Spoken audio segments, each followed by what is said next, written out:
Everyone, behind book का chapter 4 की poem है द लेक इसले ऑफ इनिसफ्री। जिस पोएम में जो लेखक है, जो आपको वो अपनी जो तीव्र इच्छा है, इनिसफ्री एक जगह का नाम है, इनिसफ्री जाने की, वो उसमें व्यक्त करता है। उसकी तीव्र इच्छा इसलिए है क्योंकि जो इनिसफ्री एरिया है वो कैसा है, वो बहुत ही ज्यादा नेचर से जुड़ा हुआ है और वहाँ पे वो जाना चाहता है और वहाँ पे बहुत ज्यादा पीस है, ट्रांसक्विलिटी है, बहुत ही ज्यादा पीस है, बहुत ही ज्यादा शांति है, स्थिरता है। इसलिए वो वहां जाने की इस पोएम में तीव्र इच्छा पता चलती है उसके। जो बचपन में जब वो लड़का था, जब वो बचपन में जब वो वहां पर गया था, तो हम पोएम देखते हैं तो जो कोई ये एक तरह से गीत है, उसने बोला है ये पोएम नहीं, ये एक तरह से लिरिक है। I will arise and go now and go to Innisfree. अब मैं जागूंगा, उठूंगा और इनिसफ्री जाऊंगा। And a small cabin build there of clay and metal made. मैं छोटा कैबिन बनाऊंगा, मतलब छोटा सा घर बनाऊंगा, या छोटी सी झोपड़ी वहां पे मैं बनाऊंगा। और किसकी बनाऊंगा? क्ले, मतलब जो मट्टी होती है ना खिलौने वगैरह बनाने की, क्ले की। और बैटल, बैटल की स्पेलिंग, बैटल का मतलब क्या होता है? दीवारें बनाने के लिए मुड़ी हुई लकड़ी। मतलब क्ले और बैटल का मैं वहां पे स्मॉल कैबिन बनाऊंगा। 9-20 रो, मतलब जो सेम होती है ना, जो 9-20 रो बनाऊंगा।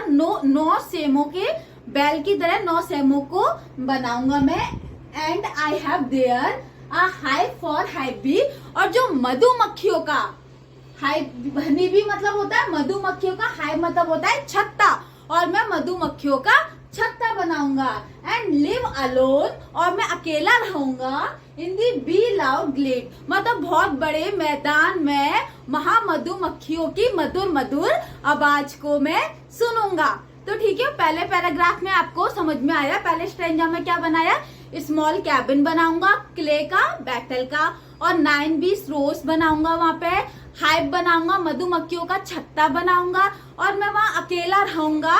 और जो होता है बी लाउड, खुले मैदान में मैं मधुमक्खियों की आवाज सुनूंगा, एंजॉय करूंगा। And I shall have some peace there, वहां मुझे थोड़ी शांति मिलेगी, है ना। For peace coming dropping slowly slowly, और वहां ड्रॉपिंग स्लो, और जो वहां पे शांति है वो धीमे धीमे आएगी, मुझे धीमे धीमे वो शांति महसूस होगी, मैं वहां फील करूंगा। Dropping from the veil of the morning to where cricket, cricket सिंगना, क्रिकेट कोई खेल के लिए नहीं, क्रिकेट एक इंसेक्ट है, एक कीड़े का नाम है क्रिकेट। तो इसमें ये क्या बोल रखा है? वहां शांति सुबह सुबह आएगी, क्या उठा के? वेल ऑफ द मॉर्निंग, है ना। मॉर्निंग मतलब सुबह की घूंघट उठाकर शांति वहां पर धीमे धीमे आएगी, जहां पर जो कीड़े मकोड़े हैं, जो क्रिकेट है ना, किसी इंसेक्ट का नाम है क्रिकेट, वहां सिंग करेंगे। समझ में आ रखा है? तो वेल ऑफ मॉर्निंग, ड्रॉपिंग मतलब वहां शांति आएगी सुबह की घूंघट को उठाकर, जहां पे आपके क्रिकेट सिंग करेंगे।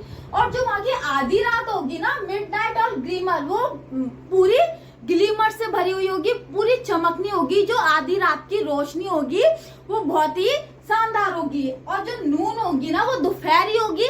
वो दोपहरी का कलर किससे शो किया? Purple glow colour. जो उसे वो दोपहर में वो लेटा हुआ है ना समुद्र तल, तो उसे वो दोपहर कैसी लगेगी?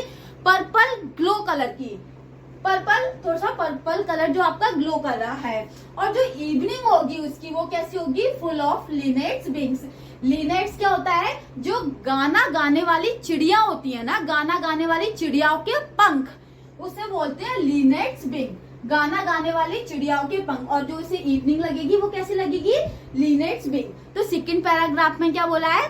पीस आएगी, पीस स्लोली स्लोली आएगी, है ना। सुबह का घूंघट उठाकर, मतलब जो मॉर्निंग है ना, मॉर्निंग का घूंघट उठाकर पीस शांति से आएगी, जहां पर आपके क्रिकेट गाना गा रहे होंगे, सिंग कर रहे होंगे। और जो वहां की आधी रात है, जो मिडनाइट है, वो कैसी होगी? ग्लीमर होगी। और जो उसका दोपहर है वो कैसी होगी? आपकी पर्पल ग्लो कलर की होगी। और जो आपकी इवनिंग है, इवनिंग कैसी होगी? लिनेट्स विंग की तरह होगी, मतलब गाने गाने वाली पक्षियों के पंखों की तरह से होगी। तो उसने सुबह दोपहर शाम तीनों का वर्णन किया है ना। सुबह कैसी, शाम कैसी, दोपहर कैसी, स्लोली स्लोली वहां वो बता रहा है। I will arise and go now, मैं उठूंगा और जाऊंगा।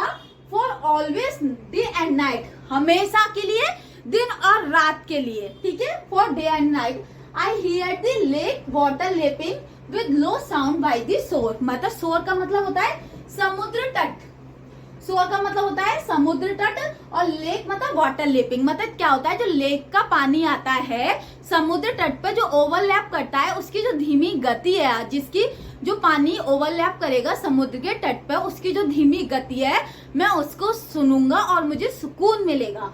वो बोल रहा है लेक वाटर ओवरलैपिंग, धीमे साउंड से वो समुद्र के तट को छुएगा। While I standing on the roadway, जब मैं अपना रोडवे पे खड़ा हूँगा, जब मैं रोडवे पे खड़ा हूँगा, और ऑन ए पेमेंट ग्रे मतलब पेमेंट पंखड़ियों वाले रोड पे मैं खड़ा हूँगा, I hear it a deep को, तो मैं उस साउंड को, जिस चीज को मैं यहाँ बर्डन कर रहा हूँ, उस साउंड को मैं अपने हार्ट, डीप हार्ट कोर मतलब हृदय की अंदर वाली, मतलब बहुत दिल से सुनूंगा। डीप हार्ट कोर मतलब जो हार्ट की सबसे इनर वाली कोर होती है, उस कोर से मैं उस चीज को सुनूंगा।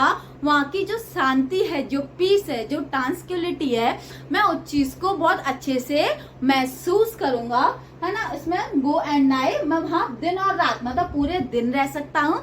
और जो लेक का पानी होता है वो ओवरलैप करता है समुद्र तट पे आकर, जहाँ से पानी आएगा ओवरलैप करेगा, जो उसकी जो धीमी गति है वो मैं सुनूंगा, महसूस करूंगा, जब मैं रोड पे खड़ा हूँ, जब मैं पेमेंट गिरे पे पेमेंट का क्या होता है पंखड़िया, पेमेंट का क्या होता है पंखड़िया वाली जगह पे खड़ा हूँ, तो मैं उस चीज को, उस साउंड को, उस शांति को अपने हार्ट के जो inner most part of the heart है, मैं वहां से उसको सुनूंगा और फील करूंगा। मुझे पूरा उम्मीद नहीं है, आई एम डेफिनेटली श्योर कि आपको ये पोएम पूरी याद हो गई होगी अच्छे से। यदि आपको सेशन समझ में आया है तो please like, subscribe. Thank you.